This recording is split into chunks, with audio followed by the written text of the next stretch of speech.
每集带你拜访一个家庭，并邀请他们的梦幻嘉宾上门共进晚餐。结婚一辈子可以结婚很多次，是吧？过世呢，一辈子就一次。今天我们拜访的是专门面对死亡、处理死亡的殡葬业者阮桥本。来，外面先布置好。爸爸阮桥本，绰号钢铁爸，48岁，葬仪社老板，15岁就跟着父亲从事殡葬业。一个丧葬的这个事情啊，要办下来，就基本就一定要10个厂商了。这家人想找的来宾，通通经历过丧子之痛。我要找柯妈妈，为什么找柯妈妈？因为柯妈妈应该是全台湾省所有人民的这个应该算真正的保姆，还有侯副市长了。妈妈林恒文，43岁，葬仪社秘书。20岁便嫁到阮家打理事业的她，想找的来宾是农村女人。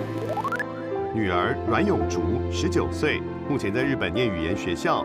鬼灵精的个性像爸爸，连来宾也要找长得像爸爸的人。刚刚脑中跑出曾志伟3个字，阿嬷陈秀凤，70岁，这几年虽然行走不太方便了，还是天天为儿孙下厨。总是替别人着想的阿嬷，对于找嘉宾吃饭这件事也有很多顾虑。请摆冰好啊，咁讲，爱这哦。免钱啊，免钱啊，免钱啊，为咩钱？那是邀请来讲食，讲啊，伊有闲落来食，那无闲那嘛无法度啊，对不？对啦。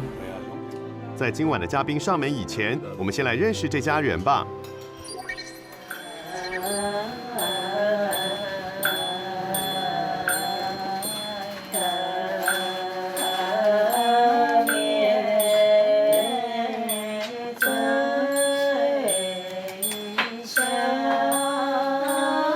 2017年除夕一早的这场诵经仪式，服务的对象不是客户，而是自己的儿子。2年前，桥本的儿子盛祥车祸过世，他们正为儿子举行合炉仪式。家中不知道有没有，如果有，请视为一个圣杯。给人头110块，有啦是多啦，真欢喜有转来啦，来破坏3棒。因为桥本的女儿永竹不在台湾，依照传统，由他的2个侄子负责祭拜。我不懂得怎么安慰我自己，那我也不知道怎么样去安慰我老婆。地理师将盛祥的牌位请下来后，交给家属火化，取一些香灰放进祖先炉中，再把名字写在祖先牌位上，这是合炉仪式。在往生者死亡1年后，所谓对年时，将亡者的牌位合并祖先牌位的仪式，日后家人可以一并祭拜。像现在我参与到了，我就知道说，而后我的家属，如果我要帮他们办这对年的时候，我要注意什么东西了。桥本过去做礼仪师时，不需要参与家属的合炉仪式，现在他发现这是殡葬仪式里最疗愈的一部分。也谢谢儿子呢，让我呢真正领悟到殡葬业真正的精髓的最后这一段，让我真的没参与过。心本来是一个很大的一块石头压着，可是刚刚我下来的时候，那一刹那，我的心啊是非常非常的宽广，犹如大海的那种感觉，就是很舒畅，很舒服，好像就真正的又放下了一段。阮家的葬仪社在板桥开业33年。桥本国中还没念完，15岁就跟着爸妈学做生意。23岁时，透过厂商介绍，他认识现在的老婆恒文。嫁过来之后，我同学都不敢来我家。因为殡葬业。对，因为以前对这个行业还是蛮就是看起来连走经过都会怕怕的。然后，因为我们家住3重，是隔壁楼下就是棺木店，所以我就常常走过去走过，不觉得怎样，就不觉得害怕。一般就是火化才是我们挑，然后如果是土葬的，就是有地理师挑。这个是我先生教我的，所以他教我之后，他就没有做，就是我在做。2人婚后生下1男1女，住家就在葬仪社楼上。盛祥和永竹从小在这里长大，也就不觉得害怕。殡仪馆很大，然后晚上都没人啊，我都会去里面骑脚踏车。我没有觉得好有什么好不好意思或什么的吧，因为这是一个很特别的职业，所以我就觉得很骄傲，就是因为是在做好事情。起初只有夫妻俩和公婆2代4个人一起打拼，而极度重视时间的殡葬业，让全家几乎24小时待命。有时候甚至于那时候跟女朋友要约会，开房间要进去了，电话来了，基本上都是把时间呢奉献给所有的家属。所以我说啊，殡葬业的从业人员真的是没话说。那你看那一票，看像不像兄弟？开玩笑的，其实他们是最优秀的啦，我们这团队最优秀的啊。他笑的无人欠你钱啊，那跟人走一点照你啊，人家吵。那8个人啦。因为得随时待命，家人连吃饭也很少是一起开动的。你几把？你说如果以1年365天来算，我基本上应该有200多天都是一个人吃饭。殡葬这一行，吃饭睡觉作息混乱，睡眠障碍也是常有的事。反正又要工作，一整天一直工作到晚上，又接电话，你根本不能睡啊。所以他们那时候会去碰那个东西，就是提神。但是我没有碰，我不知道那是什么东西，是我很单纯啊。17岁染上这个毒品，那虽然是27、8年，可是中间呢，我还是有停，那再抽停再抽。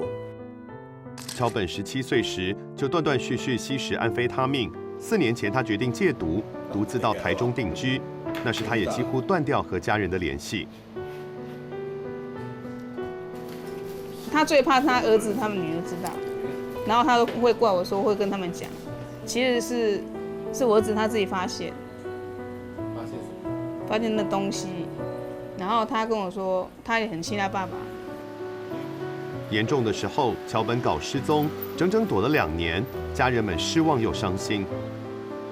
那时候是很痛，这边哭着跑下来，然后就跟儿子讲，我儿子说你赶快回来啦，然后他说你不要再去了啦，不要管他了。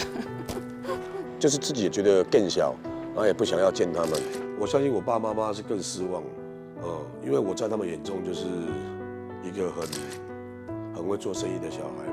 那其实他们都不知道，说我15、16岁就开始吸毒了。桥本痛定思痛，花了2年的时间戒毒，才重新回归家庭。只是团聚的日子维持了3个月，儿子盛祥却在住家附近的新海桥上发生意外。哥哥意外去世，让永竹第一次真正感受到死亡。就以前小时候经过或到下楼的时候，因为小时候不懂，所以我看到那些人在哭，我不知道为什么他们要哭。那时候我也没有太大的感觉，因为我觉得就是生老病死就是一个阶段。可是哥哥走了之后，我没有想过，就是没有想过过世会离我这么近，就是怎么会有人可以今天好好的，然后明天就不在，真的感觉。等到我吸毒要戒了，要反过来，要好好的跟这个家庭融入的时候，结果家庭破掉了。所以这种痛啊，这种自责啊，我告诉你，我到这辈子死啊，我还是没办法忘记。到现在呢，是非常的后悔跟懊恼，以及啊。甚至也巴不得啊，去年死的4月19的死是我，不是儿子啊，因为他才有那个很多的跟他妈妈跟家里的记忆跟回忆，只有我没有，因为我都找不到了。住家楼下就是桥本的办公室，儿子的告别式之前，他不敢上楼睡觉，有2个月的时间都睡在这里。现在这也是儿子盛祥的办公室。可能是我没有那个福气吧，我没有那个福气当他的爸爸吧，不然照理讲他是要当我的接班人当老板的嘛，所以我还是把他的骨灰放在我的办公室的办公桌上面。桥本一方面很自责，另一方面他开始怀疑自己的信仰。我已经失去了信仰了。我做殡葬业做这么久，然后帮助了很多平民，只要是贫户、低收入户或是弱势家庭，只要来报，我们就不收钱。那我现在想，我做了那么多的事情，为什么这个事情，这意外的事情，怎么还发生在我身上？所以我就不知道到底有没有来生。如果有来生的话，我当然也是希望换我当他儿子好了。真的换他来气我。儿子出事后，桥本却天天到各地的车祸现场报道，为什么呢？我不知道明天会发生什么事情，所以我每天快乐也是一点，不快乐也是一点，那干嘛不快乐一点？对啊，只是现在有时候在快乐的时候，我不知道是假装的还是什么。家人们的生活又有着什么样的改变呢？下一段马上回来。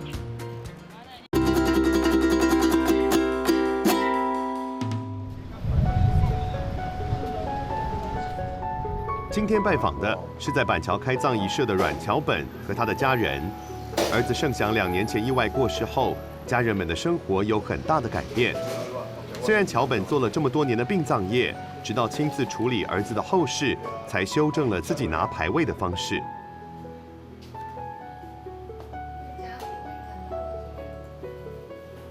虽然他是纸做的，不是活体，不会讲话，但我觉得说一定要尊重他，所以我都后来就规定我们的同仁啊，一定是要这样双手拿，包括我以前会犯这个错，都这样拎着，我觉得这是个很错误的一个做法。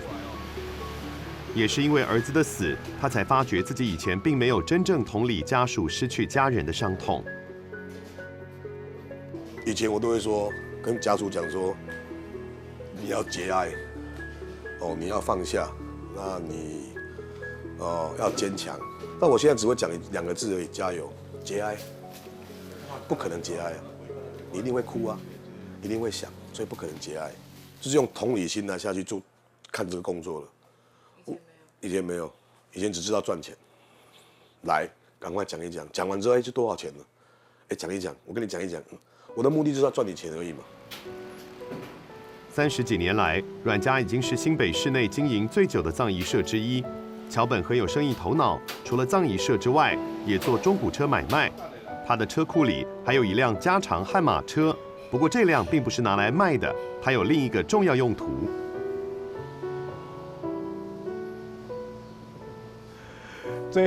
这一辆车呢，其实我是不太想介绍啊，我怕介绍之后大家会有一个禁忌。那这辆车呢，目前呢是在做灵车，如果让有一些他这辈子没有坐过嘻哈的车，然后就让他可以一路的这样子坐过瘾。那大家看到好像是，我好像就是救急有啦，有钱在哪里？钱在这里，而且我还要付车贷。那因为我从年轻呢就不喜欢买房子，那我从年轻呢就喜欢车子。所以我把我的这些车子呢是当作投资，然后来买每一辆，买了第一辆之后赚到钱，再买另外一辆。除了轿车，早在重机尚未合法上路之前，他也做起了重车租赁。这辆车是日本手工车，市值是220万了，不要很压抑的脸。这辆车呢，它叫 H2R， 是目前地球表面市售车最快的。这辆车叫杜卡迪，很棒的一辆车。那它市值是150万。这一天，桥本准备去兜风，他先告知制作单位这是不良示范。正常来讲戴安全帽是不应该戴眼镜，因为万一你出车祸的时候摔倒了，这个眼镜破掉了，等于会对自己眼睛2次受伤。那今天为什么戴？是告诉大家真的是不能戴。没戴眼镜，忘了戴。起初虽然是想耍帅，但骑车也成了他释放压力的方法。我17岁的时候没有驾照的时候，我就骑重车了。那时候台湾还没有正式挂牌，就耍帅嘛。我如果说很多压力的时候，像前阵子那种市区上乱的时候，然后想儿子的时候，其实我骑上重机然后听那个风切声，还有那个引擎的那个咆哮声，有没有？可以把一些压力呢释放掉，但是你要适当的骑盛祥出事后的第3个月，情绪还很不稳定的他，在北宜公路骑车，却在一个左弯处发生了意外。我的余光是看到3个年轻人在帮我交通指挥，那我那时候瞬间呢，真的是是先回到儿子的那个场景，在桥上的那个车祸的那个汽车跟机车对撞的就是很残破的一些车辆的那个场景。那我又回到他在急诊室的那个场景，他一定很痛，一定比我还痛。那我心里想，不会吧，就这么挂了？我就告诉自己，我努力呼吸，努力呼吸。那最后一口气真的呼吸起来了。我起来之后，好舒服，好舒服。鬼门关前去了又回，他所能想到的是儿子的暗中保佑。肋骨这边断2根，然后这边是9根，就总共断了11根。可是我外表都没什么擦伤。如果比较讲一些比较悬的话，是儿子吧，因为儿子在这边，我左摔啊，对不对？我儿子在这边嘛，对不对？他左摔，而且他这边没有伤他这边你看还没有旧伤都没有。我是左摔，左外抛。我上了车之后，我还拜托那个救护员说，可不可以帮我打个电话？打电话干嘛嘞？我要请人家来载我的车啊！所以那一刻起，我就告诉自己，我就一直告诉自己，真的，如果我没有就这样走掉，我愿意就投入这个救援的工作。为了延续儿子的生命，出院后没多久，他以儿子的名字成立盛祥救援协会，在新北市做道路救援，想替机车骑士们尽些心力。来喽，人 OK 吗？有，他 OK 吗？人 OK 吗？没事吧？嗨，人 OK 吧？没事啊都没有受伤。他帮你要送去哪里？哪里？松信路是哪里？松山松山好。有，可以啊，好啊，当然可以啊。因为他们几乎都是我的小孩子啊，那他也是我们志工啊，这边都是志工啊，这边都协会的志工啊，钢铁爸嘛，所以他们都叫他爸。其实我每听到这边有车祸的时候尤其又看到这些年轻人我都会想到我儿子的事，所以有时候我都不知道怎么样去劝他们，因为坦白讲，我年轻的时候也是这样骑。新北各地需要支援的现场，车友会用手机与 App 和协会联系。然而，随着车友们口耳相传，协会的名气越来越大，也引来一些网络乡民的酸言酸语。因为我的主业是殡葬业嘛，然后他们就说钢铁爸去山上救人那如果刚好看到有车友死掉的时候呢，顺便接 case 的，每天都在救援，只是想把日子过得充实一点，不然真的是会想到真的会生病了。到现在你问我，放不放下不可能啊。你说我会不会原谅他，也不可能原谅他。但不原谅他，放不下，我又能怎么样？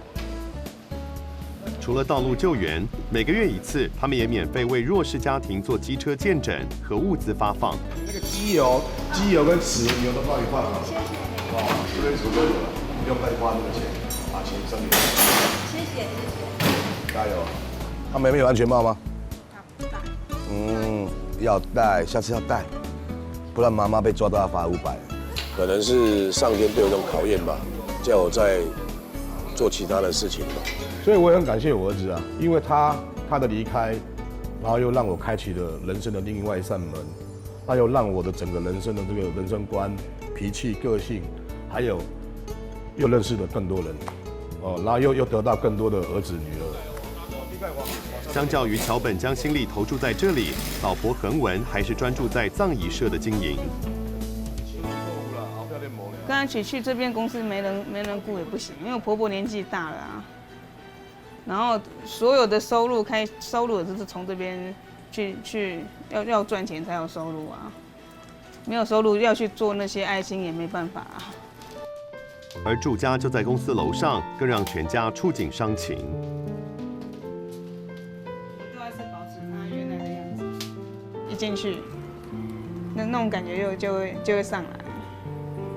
然后想说，本来我现在说想要把它改格局，可是我又觉得很不舍。没有，毕竟才1年多，我都说他是因为胖所以自卑，所以就是要认真读书。我只能想这样开心的，然后想他以前我们的互动所以我都不认为说他不在，我都认为他只是去游学，然后以后我们一定会见面，我都这样自己跟这样讲。老母当时米在5楼口，我嘛知影，我看有啊，我的新妇我嘛该知嘛，我去嘛是会哭，我拢唔敢讲啊。我若讲，囝新妇拢会艰苦啊，我讲要创啥，对无？我真正足艰苦啊。为了让家人脱离这样的压力，摔车受伤后，桥本顺势带着全家搬到新庄一栋有电梯的大楼。因为我每天都在外面做生意，我还 OK。然后我很担心我老婆是每天都在家里面，怕她会一直胡思乱想，然后会走上绝路。那她也是很多次想要自杀，洋酒喝完之后喝红酒，红酒喝完之后配什么？配安眠药。她有一次吞了30几颗，被她家里人发现。那我们就赶快把她送到那个属立医院去洗胃。没戏也没戏，够鲁命啊，亲戚。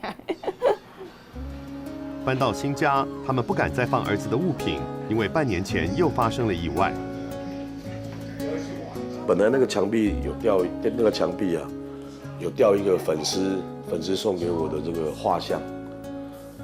那后来有一天，我们两个真的大吵架，我们两个已经很久没吵架。那一天也是因为他又吃安眠药要自杀，然后我就生气，我说一起死吧，我们去找香香，我就把香香那香片拿起来，就直把它摔掉。那一摔很大力一摔，而且我那个画板，它那个画板不是布的画，它的画板是木头的画板，没破，框也没破，就只有那个外面那个亚克力啊破掉。然后后来摔那一次之后，我老婆就没有再吃了。我现在不会这样想，因为我一直想到我女儿自己在日本她都可以一个人生活，我应该可以。我只有想她想很远，想自己我想不远。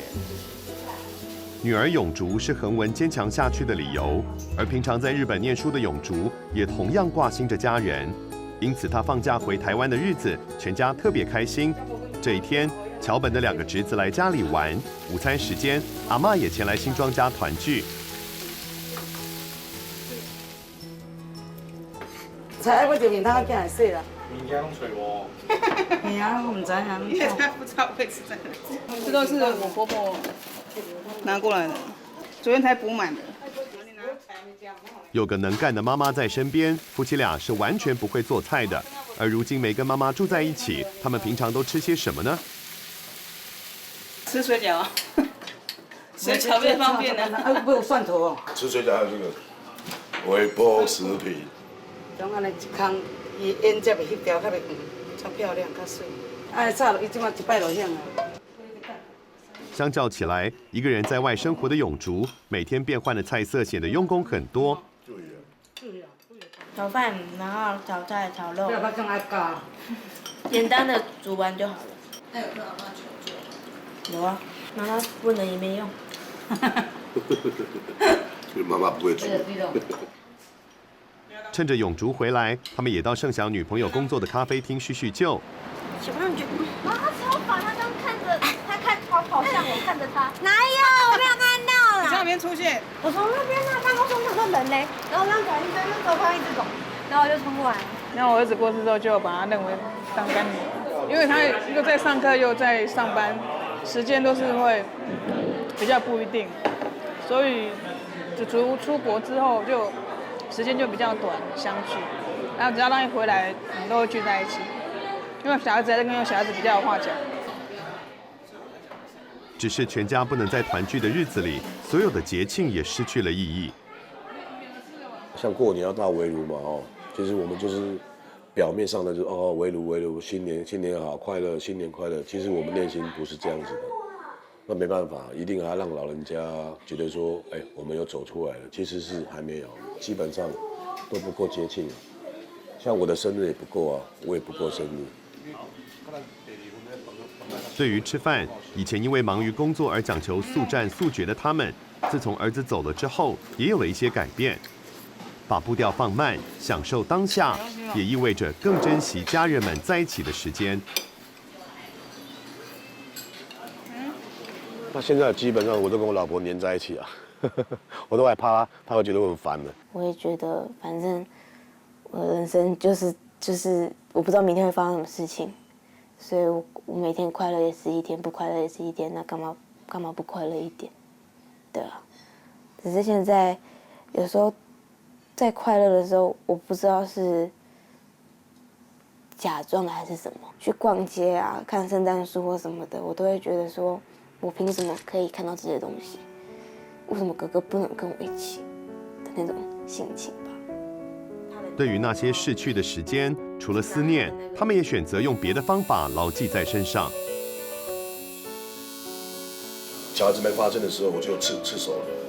那时候就已经把爸爸妈妈都纹在这里了。这是爸爸妈妈，爸爸叫阿亥嘛，秀凤，那恒文、盛祥、永竹。那之前刺是因为想儿子，然后想到真的是崩溃，真的是受不了那种忽然间儿子不见的那个心态，不然我就不会去纹这个头。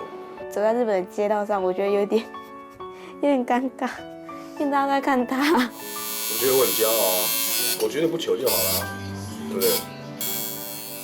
桥本15岁开始刺青，碍于得和客户打交道，这几年他的刺青才蔓延到双手和脖子以上。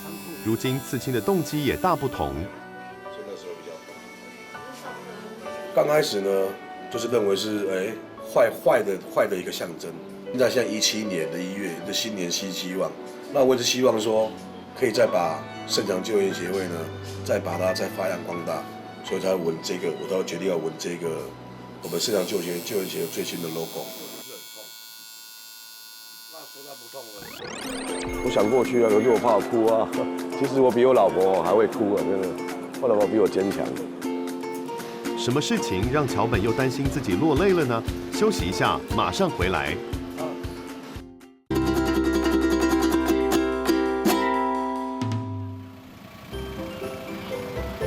今天拜访的是在儿子车祸过世后投入道路救援的阮桥本和他的家人。为了增加募款，只要有机会，他们也会去摆摊。平安夜这天，新北的公益团体一起在新庄举办园游会。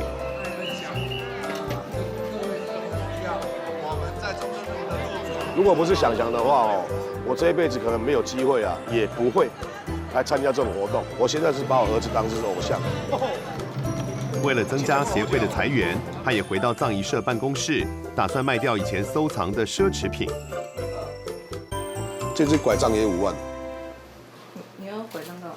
没有啊，英国的绅士那种有型男都是带拐杖的，你不知道吗？我有时候去夜店我都带着去啊，就穿飞鼠裤，那就是很雅皮，有没有？都进去了。宝格丽啊，贝贝吕啊，5万 ，LV 啊。我不是在炫，我要说的是，现在的我5万，我宁愿捐到盛祥救援协会，可以帮助多少人？又有啊，是死老鼠。只是已经很久没进办公室的他，发现房间都是老鼠坐镇过的痕迹。这个被咬，看我都觉得对不起我儿子，他妈让老鼠进来。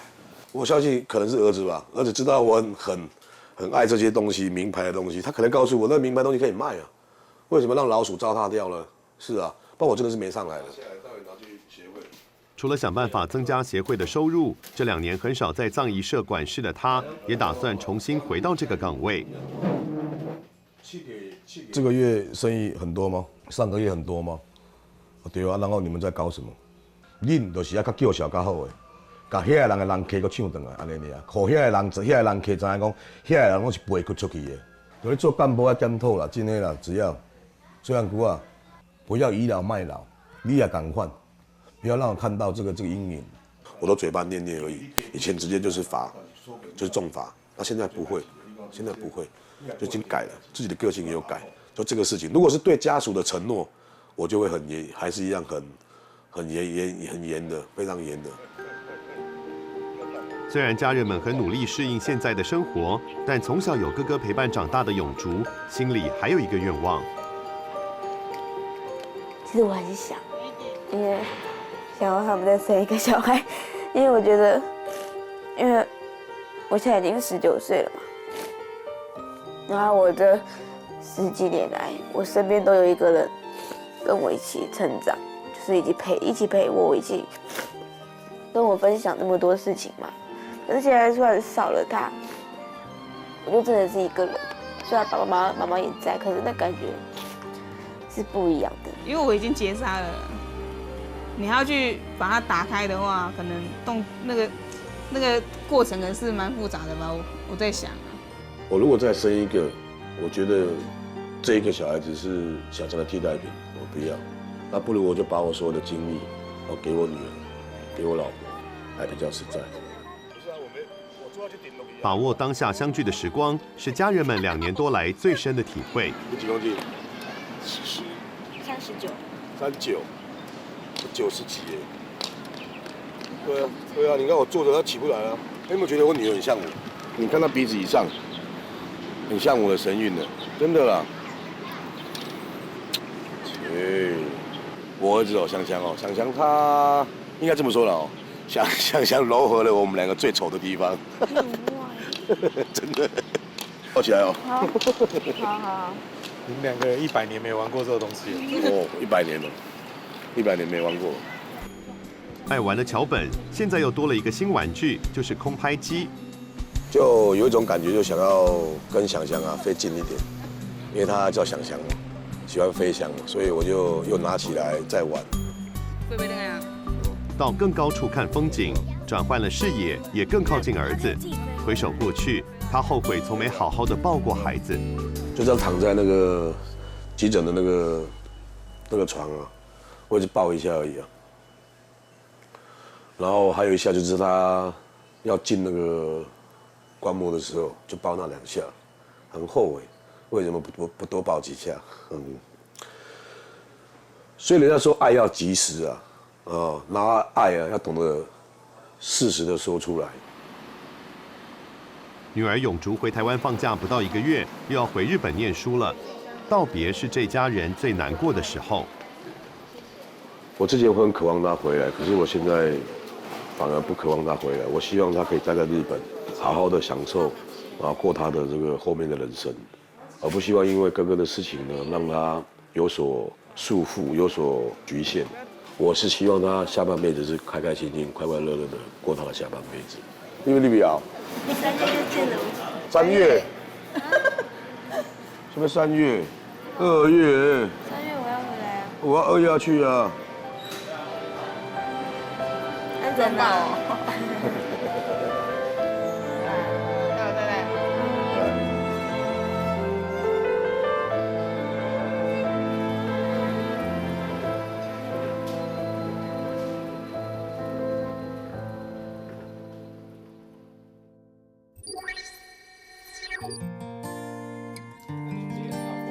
今天是嘉宾上门的日子，恒文在厨房加热一袋袋的食物，还先声明这不是他外带来的偷吃布。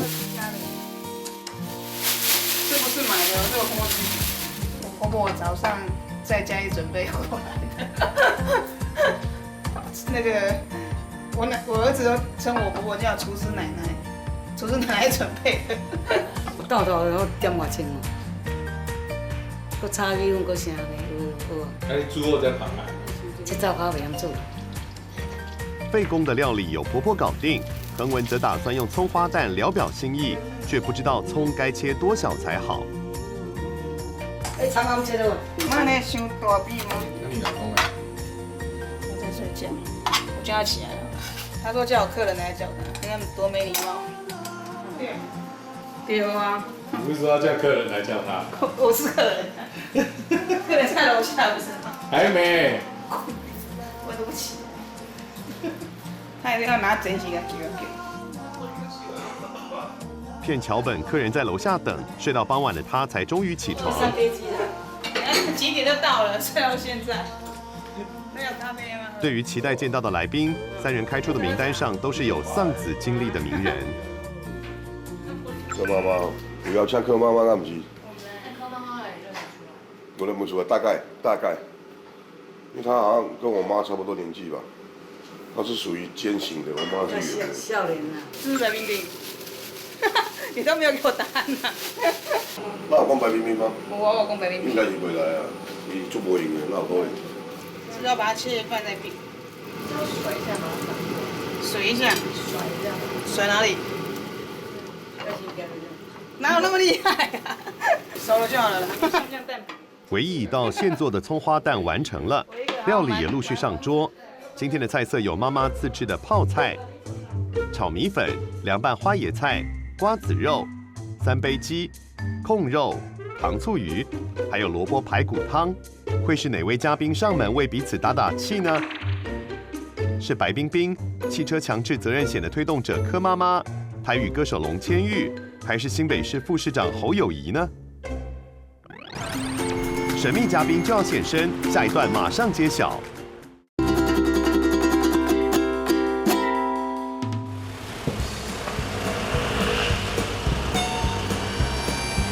我怕他吓到，我怕来宾吓到，看到我今天。会啊，他应该会给他知道说你全身布满了那个青色的筋。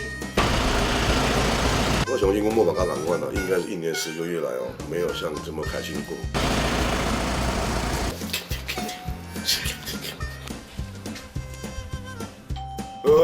谢谢你啊，谢谢你啊，叮咚，你不要来，不管你是哦。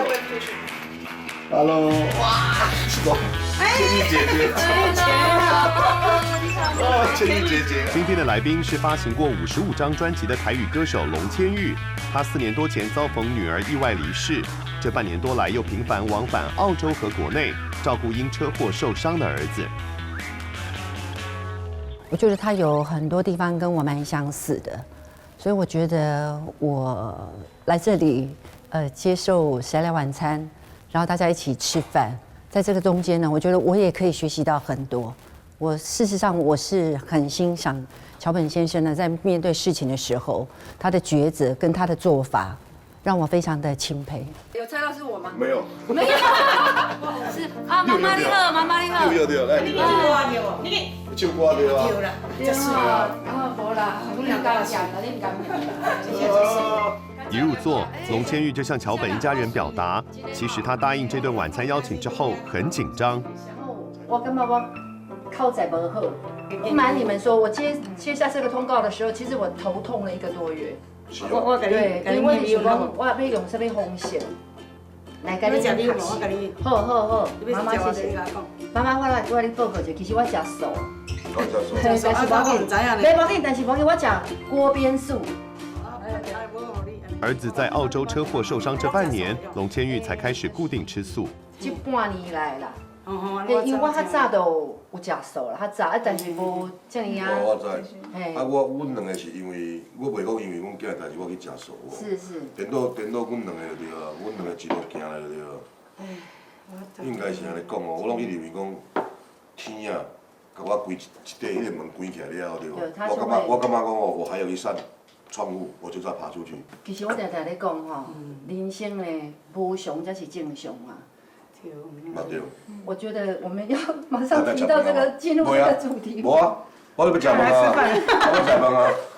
来，妈妈，我恁个好不？我甲你念，你来，我甲你念好。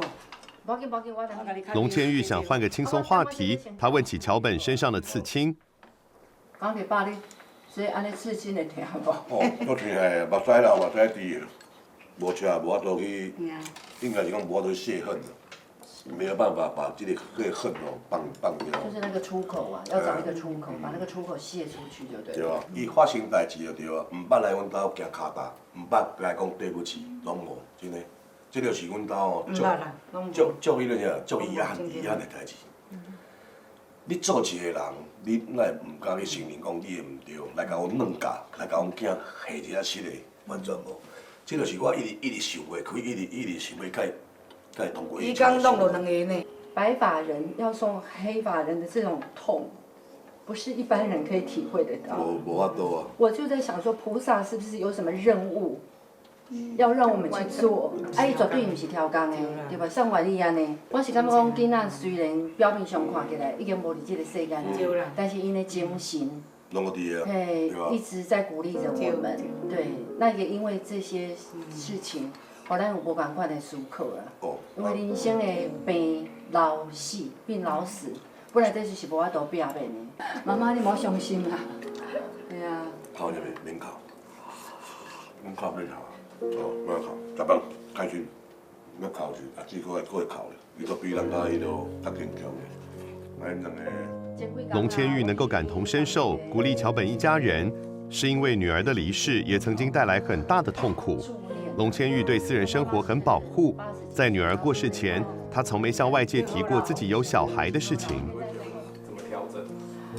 其实我迄阵啊，女儿发生这个事情以后嘛，我有不想唱了，然后我就在家里啊，就也是为了这个事情啊，爸爸就对吧？不知道怎么面对啊。因为当初我出来唱歌的时候，我并没有特别去说我结婚了，没有特别说我有小孩，所以对这一点呢，就很多人有很多不一样的声音。可是我只能默默的承受。那我觉得最大的力量呢，就是我的家人，我的妈妈。我刚刚给爸赶快，对，我就是想到我的妈妈已经70、80岁啊。我告诉我自己，我要好好的活着，我要坚强的活着。龙千玉身为单亲妈妈，过去忙着赚钱养家，几乎无法兼顾家庭。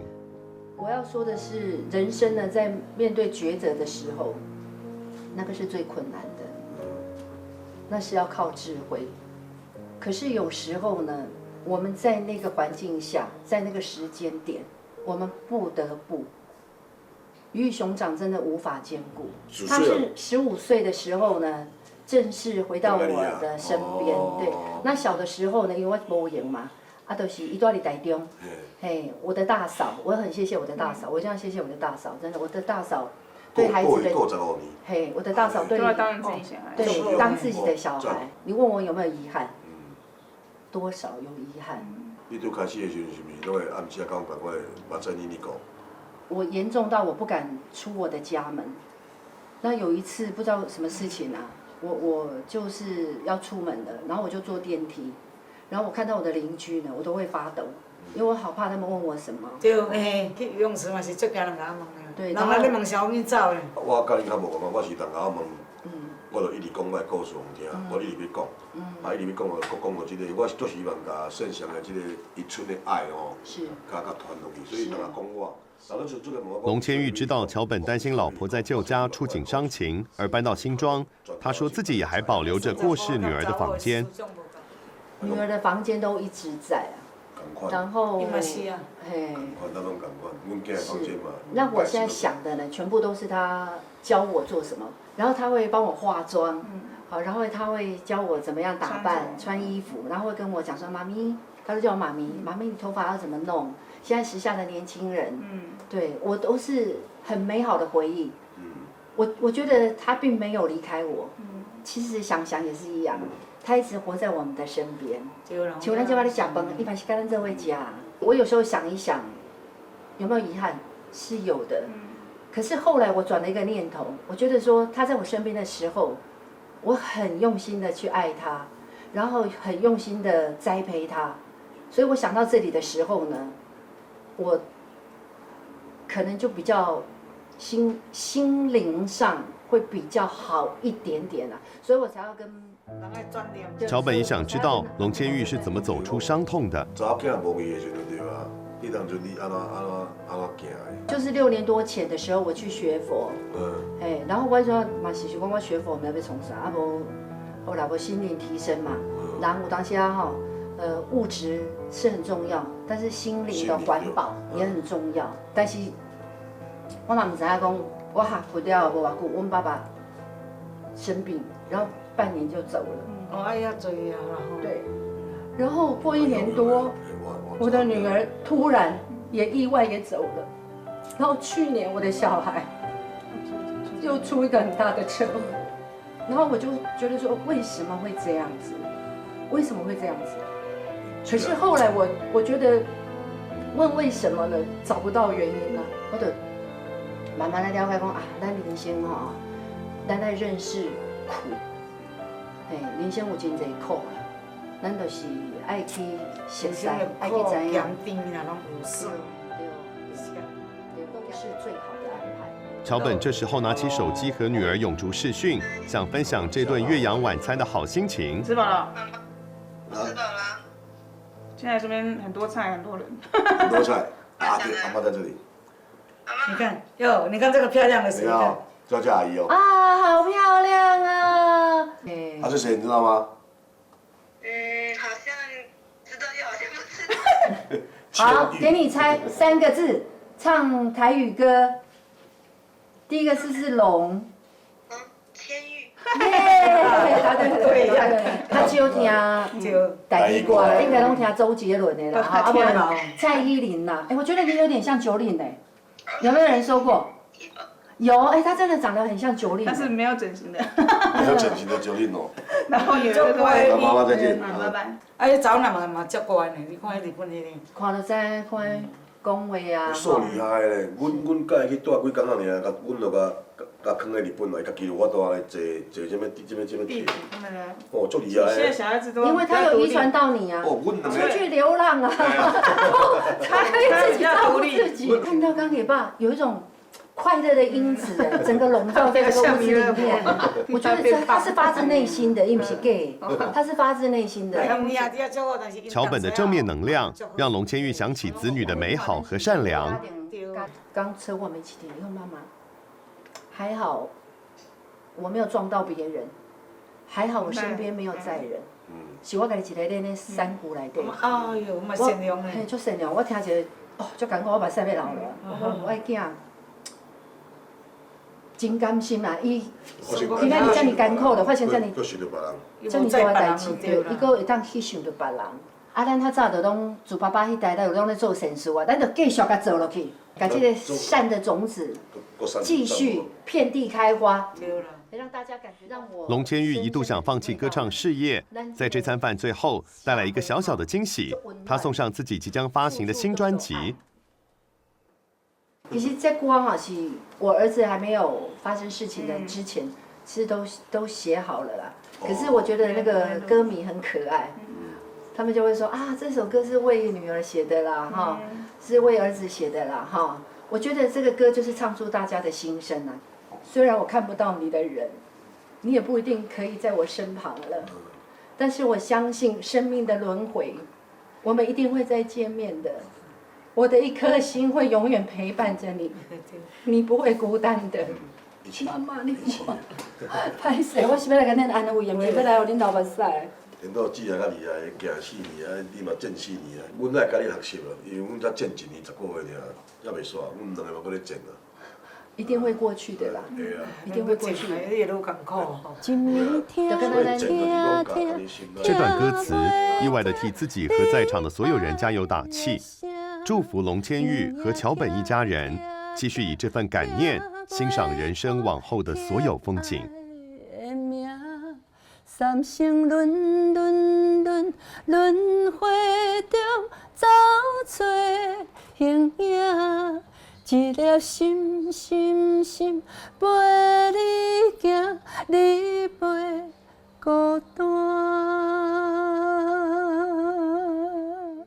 虽然有时候在访谈的时候啊，妈妈会掉眼泪啊，老婆会掉眼泪啊，我也会掉眼泪，可是他就很厉害，马上把他的搞笑功夫，对，把它搬出来，然后就可以让大家那个气氛呢又转换了一下。我觉得这顿饭真的很愉快，就像一顿很久没有见面的老朋友一样。然后大家在那边讲一些故事，讲一些心灵的过程，讲一些我们彼此的经验，然后互相打气，互相加油，然后也把一些理念呢传递出去，把一些幸福传递出去。